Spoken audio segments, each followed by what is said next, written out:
तीन अपत्यांच्या प्रकरणात डोणगावचे सरपंच संजय भोसले यांना मोठा दिलासा मिळाला असून मुंबई उच्च न्यायालयाच्या कोल्हापूर खंडपीठाने याबाबत महत्त्वपूर्ण निर्णय दिला आहे। तीन अपत्यांच्या कारणावरून रद्द करण्यात आलेलं सरपंच पद पुन्हा बहाल करत मुंबई उच्च न्यायालयाच्या कोल्हापूर खंडपीठानं उत्तर सोलापूर तालुक्यातील डोणगाव येथील सरपंच संजय भोसले यांच्या बाजूनं निकाल दिला।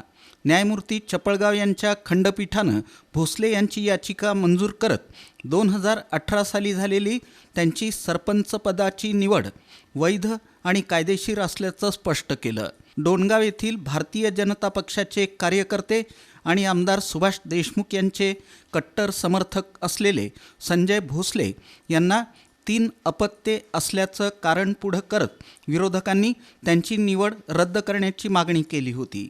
जिल्हाधिकाऱ्यांनी ही मागणी मान्य करून सरपंच पद रद्द केलं होतं, तर अप्पर आयुक्त पुणे विभाग यांनीही हा आदेश कायम ठेवला होता। या आदेशाविरोधात संजय भोसले यांनी मुंबई उच्च न्यायालयात याचिका दाखल केली होती।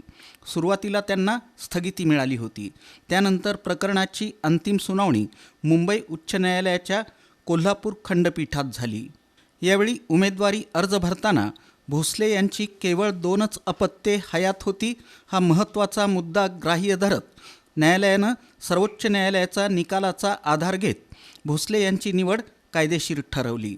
या प्रकरणात सुरुवातीच्या टप्प्यावर मुंबईचे ॲडव्होकेट विनीत नाईक यांनी काम पाहिलं, तर अंतिम सुनावणी दरम्यान ॲडव्होकेट IM खैरदी आणि ॲडव्होकेट नितीन हबीब यांनी भोसले यांची बाजू मांडली।